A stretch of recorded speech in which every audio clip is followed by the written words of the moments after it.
Bueno, y continuamos después de esta pausa. Vamos a seguir con la pregunta número 7, Juan. ¿Cuáles son las fuentes de la inflamación más envejecimiento?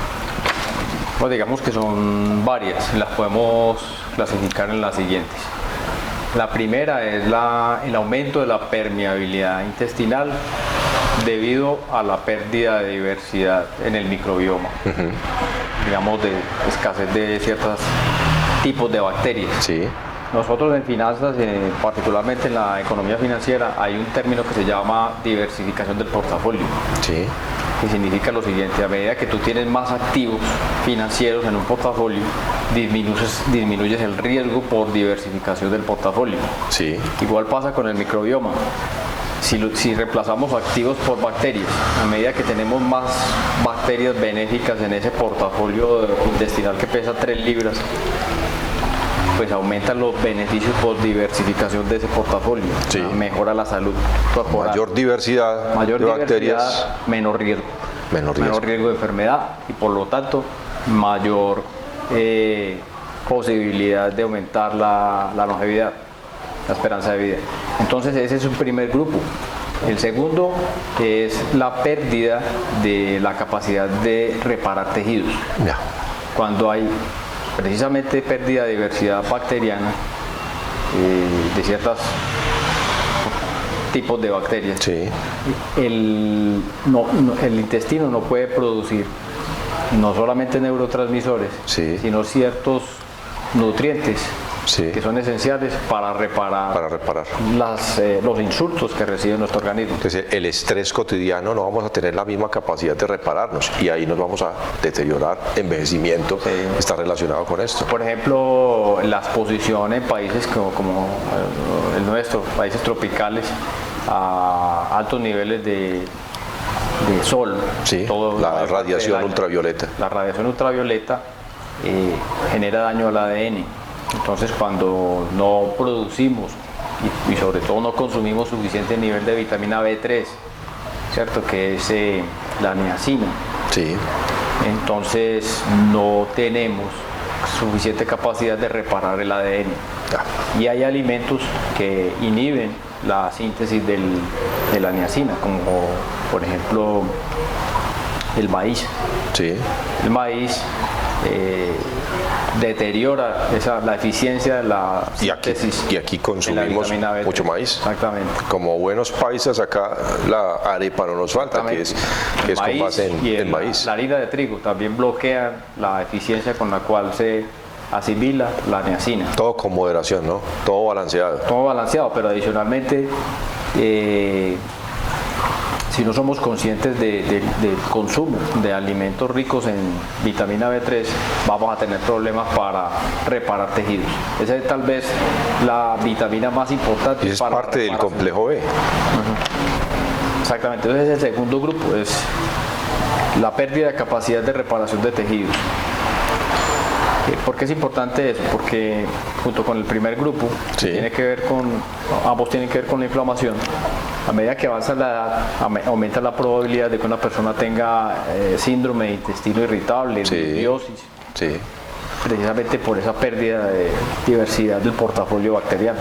Entonces, más consumo de harinas, alimentos procesados. Y menos actividad física. Menos actividad física.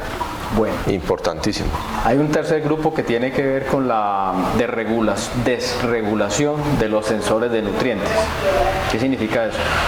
Hay básicamente dos grandes sensores de nutrientes que tienen que ver con la vitamina B, B3 y todo el complejo B, que son el NAD, Sí. que es la nicotinamida dinucleótida, que es una molécula derivada de la vitamina B3, y las sirtuinas. Sí. Entonces, las dos son mecanismos que explican la longevidad de un organismo. Si en realidad son sensores de nutrientes. NAD, Sensor de nutrientes. NAD y sirtuinas andan sensando Entonces nutrientes. están detectando cuáles son los nutrientes que hay. Si tenemos una desregulación en esos dos sensores, se acorta la vida. Así de sencillo. Eso es lo que ha venido descubriendo la ciencia recientemente, particularmente el profesor David Sinclair de Harvard. Pero que lo podemos revertir, por supuesto. Claro, eso ¿cómo revertimos eso? ¿Cómo revertirlo? A través de las 4 dimensiones, pero sobre todo la parte nutricional. La parte nutricional es clave. ¿Cuáles son esas 4 dimensiones? Las 4 dimensiones son dimensión biológica, sí, que incluye la parte nutricional y el reloj circadiano. O sea, por ejemplo, comer en un periodo de 12 horas. Sí. 8 de la mañana, 8 de la noche, pero no excederse de esa ventana de tiempo. Y es lo que generalmente estamos haciendo. Exactamente, y dejar 12 horas de restricción calórica. Es el ayuno. Sí, no es propiamente un ayuno. Es un ayuno. Sino una restricción calórica. Exactamente. Si mantenemos esa restricción calórica durante 12 horas todos los días, entonces lo que va a pasar es que vamos a contribuir a que se disminuya esa basura celular que vamos acumulando. Entonces, cada vez que estemos comiendo de más, estamos contribuyendo a que nuestra longevidad, nuestra expectativa de vida, sí, a que se reduzcan los telómeros, a que haya más basura celular, ¿cierto? A que haya más problemas en el sistema inmunológico. Y el cuarto es lo que tiene que ver con lo que se llama la inmunosenescencia, y es el debilitamiento del sistema inmunológico. Debilitamiento del sistema inmunológico. Inmunosenescencia. Inmunosenescencia. La inmunosenescencia, o sea, el sistema inmunológico es realmente es el nuevo sentido, es el séptimo sentido, digámoslo así. Es tan importante que si no tenemos un problema en el sistema inmunológico, no podemos guiarnos en el mundo. Correcto. Entonces, así como alguien puede perder el sentido del olfato, sí, puede también afrontar una desregulación, una inmunosenescencia, un envejecimiento del sistema inmunológico. Que ahí podemos hablar de un envejecimiento prematuro. Exactamente. Entonces la persona está expuesta constantemente a infecciones. O sea, afuera del medio es un medio de estrés. Entonces, en la medida en que nosotros perdamos esa capacidad de regular esos factores estresantes, entonces ¿qué vamos a estar? Predispuestos al deterioro. ¿Cómo el cuerpo responde ante el estrés? Estamos en una gran red, donde hay factores externos y factores internos que constituyen insultos para la fortaleza del metabolismo celular y del óptimo funcionamiento del sistema inmunológico. Si no regulamos todas esas dimensiones, que son aproximadamente 150 factores. 150 factores. Como lo decía en estos días el doctor Del Bredes, un experto en Alzheimer, es decir, la industria farmacéutica, para poder revertir el problema del Alzheimer, tendría que sacar un fármaco que contenga estos 150 elementos. Supremamente difícil. Es imposible. Por eso es que hay empresas como Pfizer que recientemente abandonaron su lucha contra el Alzheimer. Abandonaron esa área de investigación porque no ha podido avanzar. Pero hay que cambiar estos 150 aspectos. Son 150 factores que contribuyen para que el Alzheimer se... Exactamente, de los cuales 36 son los más importantes y todos de ellos están atados a cuestiones relacionadas con el estilo de vida y también con el entorno. Yo tengo 2 personas, una de 60 años que se cuida, que tiene buenos hábitos alimenticios, que hace ejercicio, que medita, que hace ejercicios respiratorios además, y tengo otra que no. Las comparo. Esta se ve en condiciones biológicas excelentes y esta otra seguramente no. Esta otra persona fuma, trasnocha, no se cuida, tiene malos hábitos, mala nutrición, malos pensamientos. Entonces la comparación de ambos va a ser totalmente diferente. Y quizás entonces aquí la edad biológica de 60 de este lado va a ser mucho menor, mientras que la otra se va a ver mucho mayor y con más deterioro. No, incluso, como decíamos hace un instante, puedes comparar una población sana de más de 70 años, o de 60 o de 80 o 90, sí, con una mucho más joven, y encuentras grandes diferencias por la diversidad del microbioma intestinal. Uno ve en poblaciones jóvenes sin necesidad de verificar qué hay en el intestino, sí, simplemente por manifestaciones externas que tienen un problema.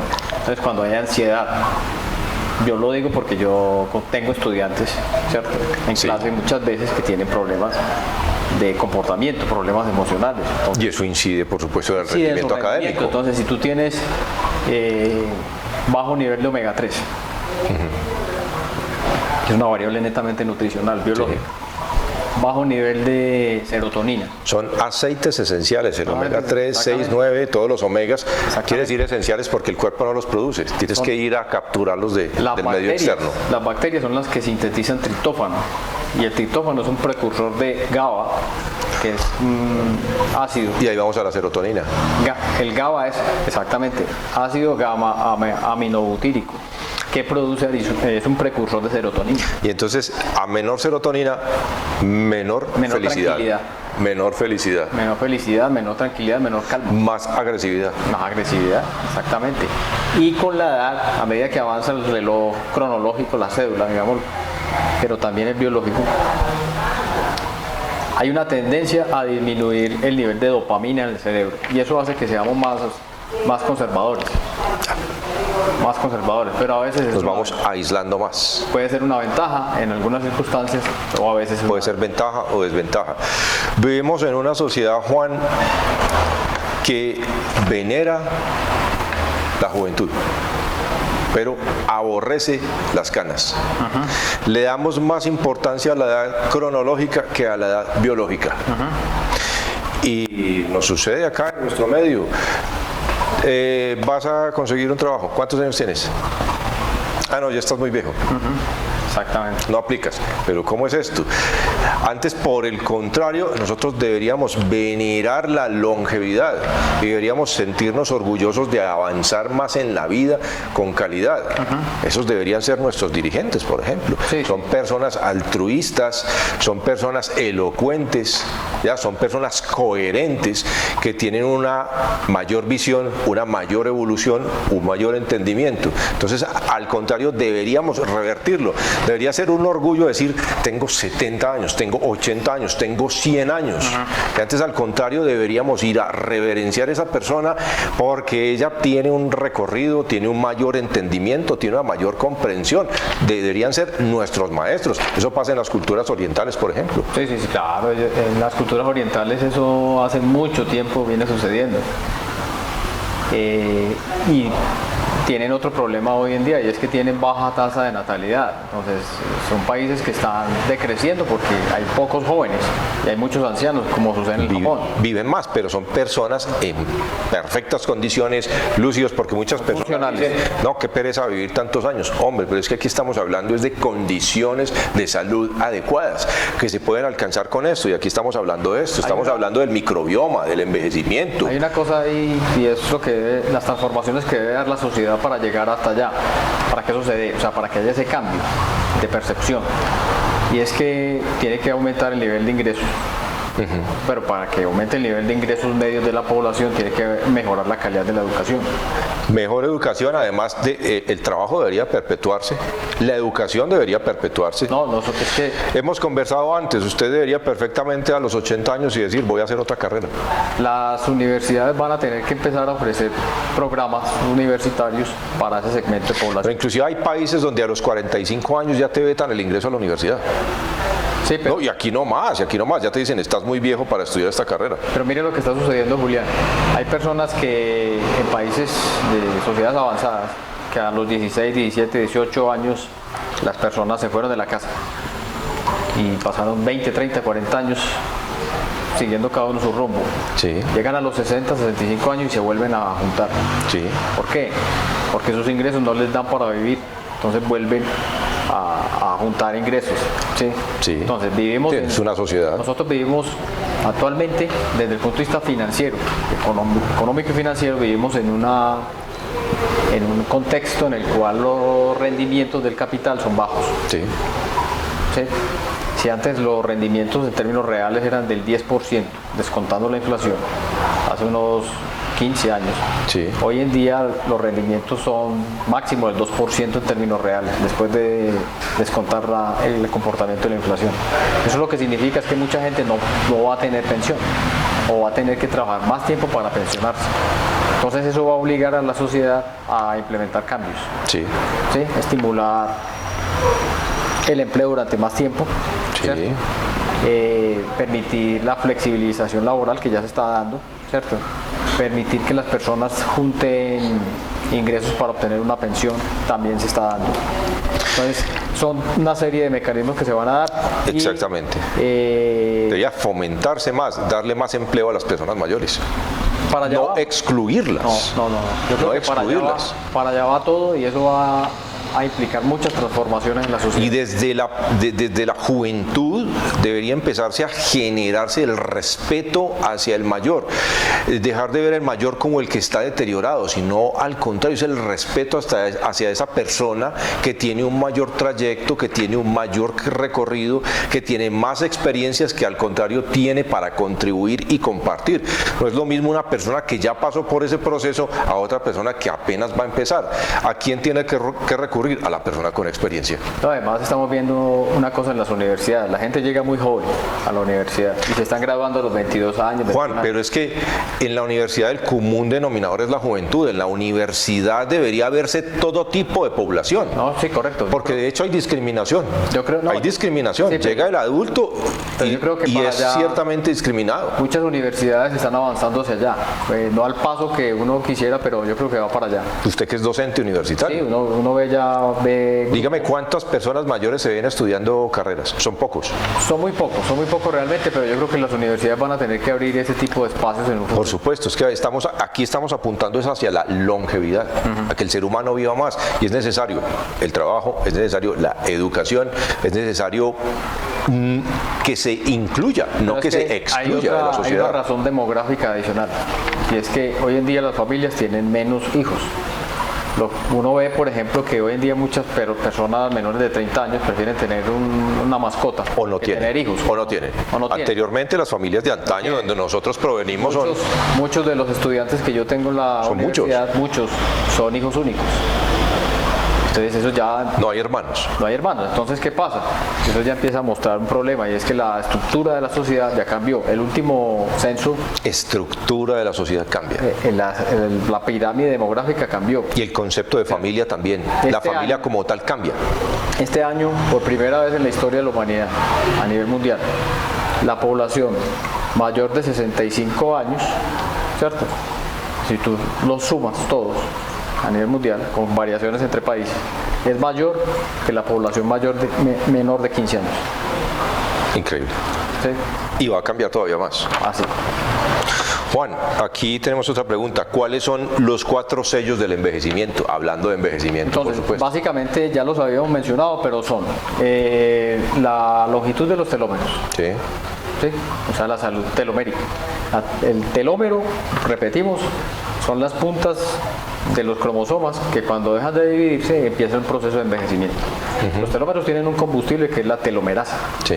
Si hay mucha telomerasa, o sea, si hay buen nivel de telomerasa, entonces hay buena salud, pero si hay exceso de telomerasa se produce cáncer. Ya. El otro es la acumulación el grado de acumulación de basura celular, que ya lo mencioné. A medida que, o sea, si no hacemos esos procesos de desintoxicación y de fasting y nos mantenemos una ventana de 12 horas mínimas de restricción calórica, vamos a acumular basura celular, y eso aumenta el riesgo de diabetes, cáncer, artritis, enfermedades cardiovasculares, etc.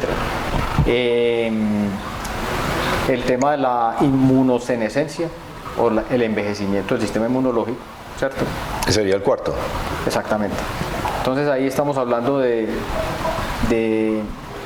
los 4 sellos del envejecimiento, ¿cierto? Sí. Y el otro es la carga microbiana, ya. La cantidad de patógenos que acumulamos en nuestro intestino. Desintoxicar, limpiar es clave. Todo eso es clave. Por supuesto. Pero entonces quizás a personas les surja la pregunta, entonces, ¿y para qué vivir más? Yo les puedo decir, o sea, ¿por qué vivir más? Hay que primeramente enamorarse de la vida, Juan. Hay que encontrar el sentido, el por qué y para qué estamos acá. Exacto, en un estudio que se hizo en Harvard, que duró 70 años. El motivo de por qué vivir. Exactamente. Uno de los hallazgos centrales, porque hubo varios, de ese estudio de Harvard, que es muy interesante, es si hay un propósito en la vida, el propósito de la vida, la persona vive más. O sea, si alguien que está escuchando esto no tiene un propósito en la vida, vaya y consiga uno. Hay que tener un propósito. ¿Por qué? Porque hay que tener una pasión. Tener un propósito en la vida es como tener un norte. O sea, si yo constantemente me estoy diciendo, yo no tengo propósito en la vida, yo no le encuentro significado a la vida, pues muy probablemente su vida se va a cortar. O sea, va a tener un desbalance en esas 4 dimensiones que son biológica, psicológica, social y espiritual. Uno tiene que formar tiene que encontrar el sentido a la vida, el propósito. Hay una zona del cerebro que es la glándula pineal. La glándula pineal regula el sueño. Es la que nos prepara la que produce melatonina después de las 5 de la tarde hasta la 1 de la mañana. Resulta que la glándula pineal adicionalmente es esencial para poder conectar con esos propósitos superiores. Pero ¿sabes qué pasa, Juan? Que es que nosotros nos hemos vuelto seres antinaturales. No vamos con esos ciclos. Sí, no, exactamente. Nosotros en el mundo moderno somos trabajadores por turno. Dormimos de día. Somos trabajadores por turno. Y estamos activos en la noche. Exacto, pero somos trabajadores por turno. La sociedad nocturna, por ejemplo. El trabajo por turno significa simplemente esto, y es, hoy estás en este turno, mañana te lo cambian en la empresa, aunque hay empresas que ya están flexibilizando esa parte, pero no suficientemente. Está comprobado que cambiar de turnos, o sea, un día va a trasnochar, otro día no, pues altera el reloj del riñón, el reloj del hígado. Altera la calidad de vida. Altera todo y aumenta la inflamación. ¿Sí? O sea, lo que mencionamos un instante, el inflammaging. ¿Cierto? Entonces el microbioma en realidad es como una rueda de auxilio para el intestino. Para el hígado, perdón, en ese proceso de desintoxicación. Sí. Entonces, cuando no tenemos un adecuado microbioma porque estamos cambiando de turno, ¿cierto? Así es. Entonces, estamos recargando el trabajo sobre el hígado. Por supuesto. Y ahí se presentan todos los problemas de hígado graso, que es muy común por falta de conciencia de la alimentación. Sí, hay inconsciencia también por parte de los empleadores. Dicen, no, este ya no me sirve, venga otro. Falta de sueño, por ejemplo. No hay conciencia. No hay conciencia. No hay conciencia. Entonces la pérdida de conciencia está muy correlacionada con la falta de propósito. Juan, ¿cuál es el vínculo existente entre la nutrición y el microbioma intestinal? Pues como lo mencionamos, digamos, hace un instante, hay una íntima relación, y es que la salud humana, desde el punto de vista biológico, depende de la densidad nutricional. La densidad nutricional es la proporción de ciertos nutrientes en medios en porcentaje de valor diario que estamos consumiendo y que estamos sintetizando a través del microbioma, y que llega a las células, ¿sí? Porque recordemos que en las células hay mitocondrias, que son las fábricas de producción de energía en las células, ¿cierto? Entonces hay otro concepto que se llama BDNF, que es la BDNF, que es la hormona del crecimiento cerebral. Esa hormona del crecimiento cerebral se maximiza o se fortalece cuando hay adecuada densidad nutricional, o sea, cuando estoy recibiendo suficiente complejo B, cuando estoy recibiendo suficiente vitamina C, cuando estoy recibiendo suficiente vitaminas del K, K1, K2, sobre todo vitamina D, ¿cierto? Calcio, todos los nutrientes más otros que son los que producen energía en la mitocondria, que son de origen animal, ¿cierto? O que si no son o digamos que si yo no consumo proteína animal, los tengo que recibir vía suplementación. Hay que reemplazarla. Entonces, si yo no tengo alto nivel de densidad nutricional, ¿sí? Por ejemplo, hoy en día ha surgido en los Estados Unidos una dieta que se llama la carnívora, solamente comen carne. Eso es un experimento, no se sabe qué va a pasar con esas personas que están en solamente dieta carnívora a largo plazo. Van a tener problemas seguramente de inflamación, y se vuelven agresivos, ¿sí? Entonces hay que tener un adecuado balance. Ese adecuado balance se alcanza mediante la maximización de la densidad nutricional, y es comer suficientes vegetales de comida verde, de color verde, suficientes vegetales de de contenido de azufre, ¿cierto? Que son los champiñones, todo lo que contiene alto nivel, cebollas, todo lo que son crucíferos. Y suficiente nivel de vegetales de colores vivos, ¿cierto? Cuando uno tiene adecuada densidad nutricional y reduce la carga tóxica y consume suficiente nivel de proteína animal, pues digamos que uno establece las condiciones desde el punto de vista biológico para mejorar su salud cerebral, su salud cardiovascular y para que las células, las mitocondrias, produzcan energía.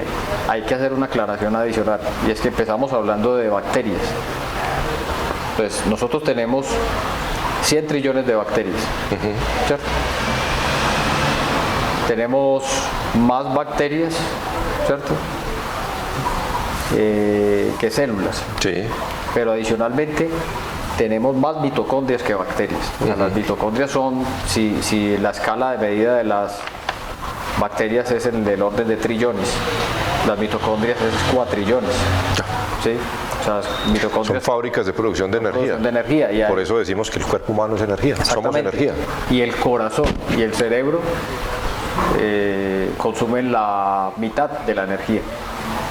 Dos órganos consumen la mitad de la energía. Entonces, si no maximizamos la densidad nutricional, vamos. Por eso es que vemos que hay enfermedades cardiovasculares, porque hay gente que no consume vegetales de hoja verde, y etcétera, etcétera. La densidad nutricional es muy baja.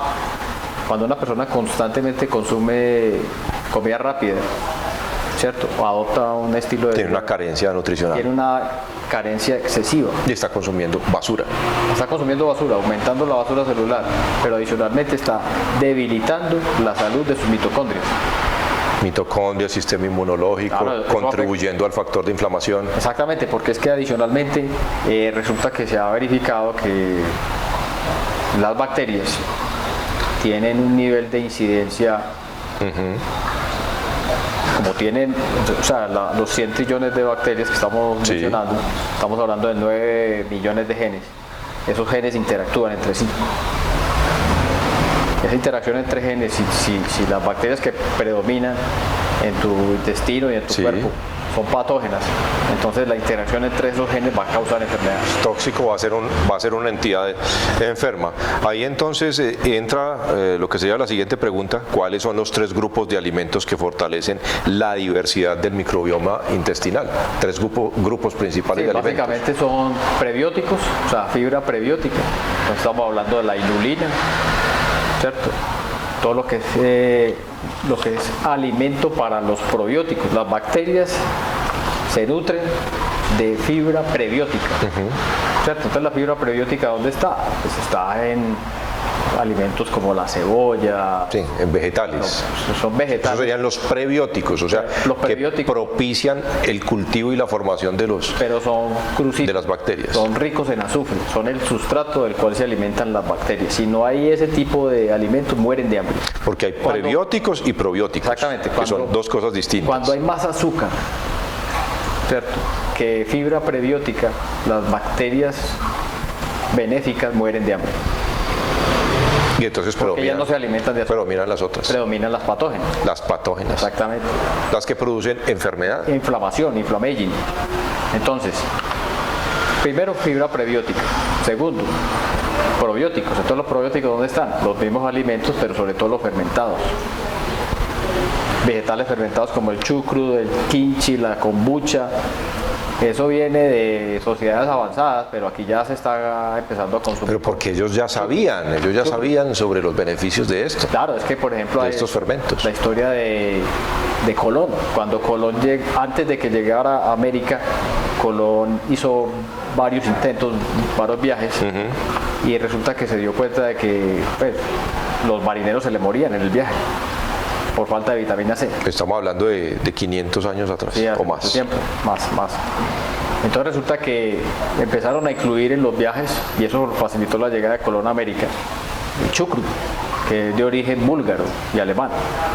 El chucrut es contiene alto nivel de bacterias, unos 19 billones de bacterias por frasco. 19 billones. 19 billones de bacterias. Billones. Wow. En un frasco de chucrut. pero adicionalmente es alto nivel de vitamina C. Entonces, como no se, en el mar, las naranjas y los limones y las mandarinas se podrían. Se deterioran, claro. Se quedan sin vitamina C. Entonces sacaban el frasco de chucrut y resulta que disminuyó la muerte del marinero. Está fermentado. Entonces, se conserva. Digamos que el chucrut está aumentando su poder. Sin los fermentados, Colón no hubiera llegado a América. Wow. Eso es impresionante, o sea, redujo la mortandad de marineros. Bueno, entonces esto se traduce a vivir más tiempo y con más calidad. Exactamente, entonces los fermentados, hay que consumir más vegetales, ojalá fermentados, porque eso mejora, disminuye los niveles de inflamación. Y es más, yo he verificado que cuando consumo fermentados tengo más serotonina, más tranquilidad. Está más tranquilo, más calmado, más pacífico. Entonces estar usted inquieto, acelerado, con necesidad de estarse moviendo y realmente no sabe, no concreta, no atina con nada, entonces ahí hay una deficiencia. Y el tercer grupo es el de, porque ya vamos en dos, el tercero es la fibra, adecuados niveles de fibra. Correcto. Evolutivamente, digamos, el hombre del paleolítico consumía hasta 100 gramos de fibra por día. Hoy en día, ¿cuánto consumimos hoy? Desde 1960 hasta hoy, los niveles de consumo de fibra son menores a 30. 30 gramos de fibra por día. Entonces de ahí todos los problemas que tenemos en el colon, en el estómago. Entre menos fibra consumamos, menor diversidad bacteriana. Y entonces de ahí vienen toda la serie de complicaciones. A nivel emocional, yo he realizado videos donde hablo de la relación de las emociones con los órganos internos y su buen funcionamiento. Por ejemplo, pulmón, colon tiene una relación directa con emociones, y las emociones, por ejemplo, negativas de estos órganos y esta víscera sería la tristeza. Entonces de ahí que una inadecuada alimentación fomente la disfunción del órgano y a su vez la aparición de alteraciones a nivel emocional. Sí, por ejemplo, hay una molécula que se llama LPS, lipopolisacáridos, que promueve la inflamación.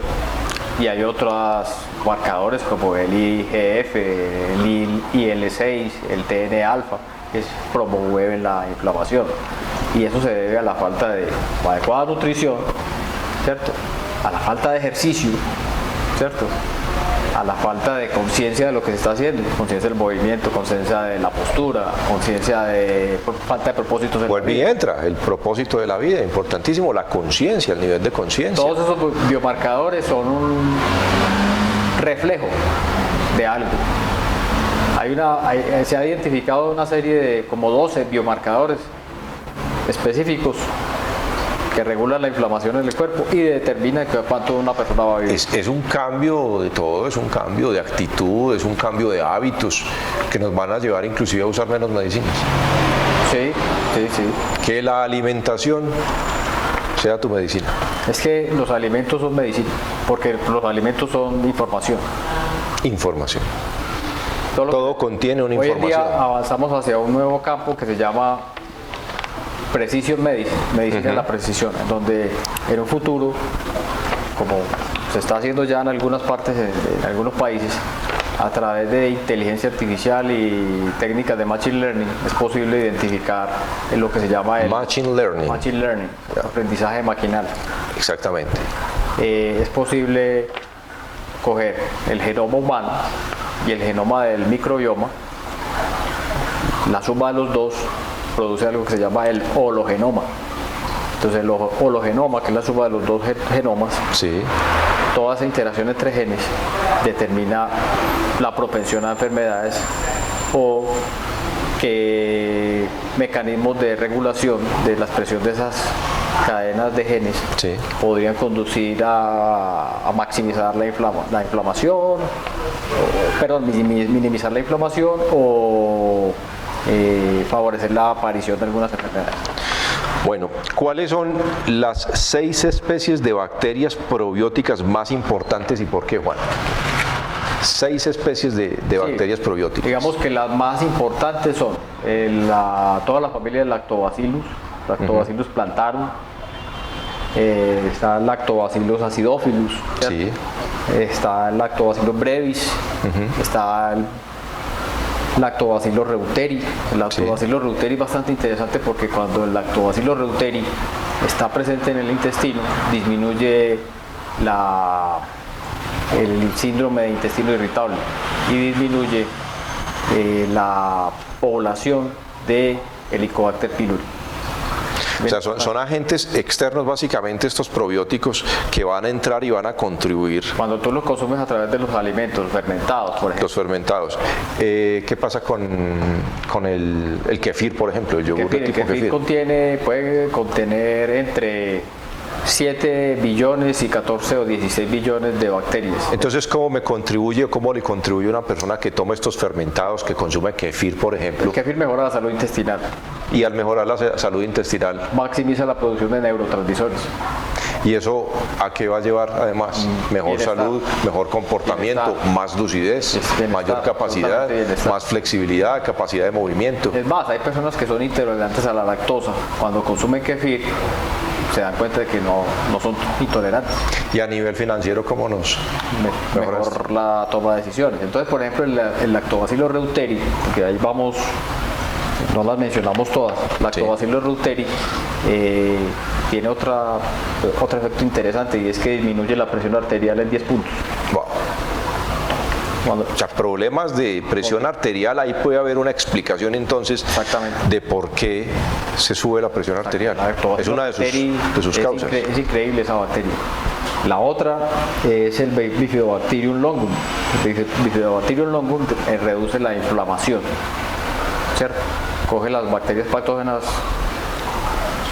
las expulsa, ¿cierto? Con lo cual disminuye la inflamación. Sí. Todos sabemos que hay una relación muy fuerte entre diversidad del microbioma intestinal, maximización de la población de esas 10 a 39 tipos de bacterias que son claves, de 135.000, y aumento de la esperanza de vida porque hay disminución de la inflamación. Fascinante. Es un tema fascinante. ¿Cuál es la conclusión final? Pues la conclusión final de todo esto es que en la medida en que seamos conscientes de que existen esas 4 dimensiones y que debemos trabajar en esas 4 dimensiones, no desbalancearnos, no todo es solamente nutrición, no, hay una dimensión psicológica, una dimensión social y hay una dimensión espiritual, de alguna manera. Cuando tenemos un equilibrio entre esas, o tendemos hacia un óptimo equilibrio entre esas 4 dimensiones, se favorecen las condiciones para que haya una mayor diversidad bacteriana en el microbioma de todo el cuerpo. Porque ellas son las que nos mantienen con vida. Por lo tanto, esas mascotas, yo las llamo mascotas. Vivimos por las bacterias. Esas 100 trillones de mascotas que tenemos en nuestro microbioma. Bacterias benéficas. Son benéficas. Que las otras son los patógenos que contribuyen a la enfermedad. Lo que deberíamos hacer es, cada vez que vamos a tomar una decisión, es pensar, ¿esto es benéfico para el microbioma? ¿Para mí o no? ¿En qué me beneficia esto que voy a comer? ¿Me beneficia o no? Pero ser conscientes. Cambiar también las condiciones socioculturales, el entorno donde yo me desarrollo, es necesario cambiar. Eso que tú mencionas, esto que yo voy a hacer, esta decisión que yo voy a tomar, que tiene efectos sobre la población, sobre la comunidad, ¿beneficia a esa comunidad o no? Entonces esa es una... Eso es toma de conciencia. Toma conciencia. Aquí el común denominador es la conciencia en todo. Y el individualismo. Solamente yo, no me importan los demás. El egocentrismo. Sí, exactamente. Si no tenemos conciencia de grupo en la toma de decisiones, vamos a tener problemas. Aquí hablamos de sociedad, y el egocentrismo, el egoísmo no cuadra en una sociedad. No cuadra. La otra conclusión importante es que ya desde el punto de vista industrial, y es todo esto que se viene, digamos, desarrollando en el mundo del microbioma, que es el futuro de la medicina de precisión, que tiene muchas implicaciones para la economía y para todo el tema de longevidad. Es una oportunidad para que la industria de alimentos empiece a producir, en lugar de alimentos procesados, carbohidratos accesibles al microbioma. Correcto. ¿Por qué? Porque en estudios recientes que se han hecho, se ha encontrado que cuando hay mayor consumo de carbohidratos complejos, en lugar de carbohidratos refinados, procesados, refinados, aumenta la diversidad bacteriana y mejora la salud. Y eso, Por supuesto. al mejorar la salud de las poblaciones, disminuye el costo del sistema público de salud. Por supuesto. O sea, la factura de salud en una economía, en una sociedad, se disminuye cuando la industria, cuando la industria está produciendo alimentos que realmente benefician a la gente. ¿En qué condiciones vive la gente? Yo no puedo juzgar a las personas por su comportamiento. Yo más bien miro entonces cuáles son las condiciones ambientales, socioculturales, laborales en las que esa persona se desempeñe para que tenga X o Y comportamiento. Entonces simplemente vemos en el terrorismo o vemos en la delincuencia, vemos entonces un problema de base, de fondo. ¿Cuál es ese? Falta de amor, falta de respeto, pero ¿por qué no se respeta? Entonces carecemos de todas esas otras condiciones. Sí, no, en un estudio reciente que hicieron en Stanford, los Sonnenburg, son dos científicos, son la familia, hicieron un mapa de la diversidad del microbioma intestinal a nivel mundial, un estudio tremendo. Y ellos encontraron que, por ejemplo, en Sudamérica, Sí. predominan ciertas familias de bacterias, ciertas cepas de bacterias, pero hemos perdido ancestralmente, comparado con lo que hacían nuestros abuelos, hemos perdido diversidad bacteriana, porque hemos ido adoptando, y es un patrón que se ha generalizado en todo el mundo, la dieta estándar americana. Claro. La industrialización en la alimentación. Ellos, de ahí salió el término que ellos acuñaron, que se llama síndrome de inmunodeficiencia del microbioma. Y es Síndrome de inmunodeficiencia del microbioma. Inmunodeficiencia del microbioma es la pérdida de diversidad de bacterias en el intestino. Y ya hablamos de la diversidad de bacterias, lo importante que son. Exactamente. Que entre más diversidad entonces vamos a tener una mayor calidad de vida. O sea, yo creo que la esperanza, otra de las conclusiones de la cura de muchas enfermedades, empezando por las crónicas, que son las que afectan al 70% de la población mundial, estamos hablando de diabetes, obesidad, el mismo cáncer, que se ha avanzado mucho en el cáncer, pero sobre todo el Alzheimer. El Alzheimer se va a convertir en el gran problema a nivel mundial. La esperanza de la cura de esas enfermedades, o por lo menos de la disminución de la ocurrencia de esas enfermedades, es en el microbioma. Por eso la industria de alimentos tiene un papel muy importante que jugar ahí, y es empezar a producir alimentos que contengan carbohidratos accesibles para el microbioma. Sí. Menos harinas refinadas, menos aditivos químicos tóxicos. Porque es que esos aditivos químicos tóxicos alteran el microbioma intestinal. Bueno, nosotros podíamos seguir aquí continuando hablando, podíamos seguir horas y horas, pues porque esto es además una muestra de lo que nosotros hacemos acá, porque tenemos muchas conversaciones así como esta. Hay mucho más, hay otra conclusión que tengas para agregar ya para finalizar. No, básicamente agradecer pues la invitación, pero adicionalmente el mensaje es ese: tengamos conciencia de lo que estamos haciendo y no nos desequilibremos. ¿Sí? Tratemos de mantener el equilibrio en esas 4 dimensiones. Empecemos a entendernos un poquitico más, entender los comportamientos, por qué se están dando. Y tener un propósito en la vida, lo que decíamos ahora. Un propósito en la vida, ser más conscientes de lo que hacemos. Absolutamente eso es el común denominador, la conciencia. Absolutamente clave. Conciencia. Conciencia. Y entonces en la sociedad todos los entes administrativos que se enfoquen en eso, mayor participación ciudadana que se viene dando, no, y la última... fomentar espacios de lúdica, de diversión. Educación. Educación. Así como hay educación financiera, tiene que haber educación en salud. Educación en salud, educación emocional también, por supuesto. ¿Qué hacemos con todo esto? Pero también tiene que empezarse a gestionar cambios en la sociedad. Por ejemplo, hace poco trató de regularse a través de la red PAPAS el tema de la lectura de los labels, o sea, de las etiquetas nutricionales de los alimentos. Sí, por supuesto, que la gente tenga... Y eso lo bloquearon.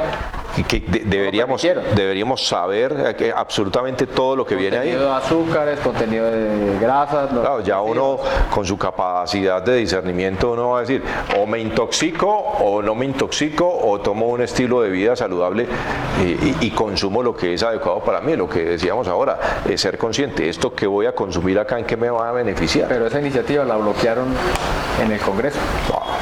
Pues si no cambiamos esa mentalidad. Pero entonces a partir de nosotros, de individuos, de comunidad, entonces seamos más conscientes de estos antes de ingerir un alimento. Cuestiónese, pregúntese, así no venga entonces en la etiqueta, trate de percibir, trate de observar, de analizar si es benéfico o no. El cambio debe provenir de adentro, más que de afuera. Sí, todo empieza por casa. Sí, todo empieza desde siempre adentro. Lo he dicho, absolutamente. Buscar más lo saludable, lo orgánico, que uno sepa exactamente, pero si algo viene muy procesado, entonces, hombre, es para cuestionarse. Si entramos en esa dinámica de ser siempre trabajadores por turnos y que todo es rápido, todo es ya, estamos expuestos a todo ese tipo de problemas. Absolutamente. Bueno, muy bien, Juan. Muchas gracias. Muchísimas gracias por facilitar este espacio. Gracias a ustedes por escucharnos. Suscríbase en el canal pues para que reciban todas las actualizaciones. ¿Dónde lo podemos conseguir? Pues aquí les dejamos también la información de contacto si tienen alguna inquietud al respecto para que se comuniquen con Juan. Yo me encuentro en la Escuela de Economía y Finanzas, Departamento de Finanzas, ¿cierto? Estoy, digamos, ahí en el bloque 26 en EAFIT por si alguna consulta tienen o algo. Perfecto. O igual aquí también me pueden Perfecto. ubicar en Avalanche. Y muy bien, pues aquí nos preocupamos por la salud integral del individuo. Exactamente. Estamos en el Centro Holístico A-Balance, donde la idea es la conciencia. Es equilibrarnos en ese aspecto. Balance, exactamente, encontrar el balance. Bueno, hasta la próxima oportunidad. Esto ha sido todo en el video del día de hoy. Muchas gracias. Nos vemos entonces. Chao, chao, se cuidan. Muy bien. Listo, hombre, Juan. Todo bien, Julián.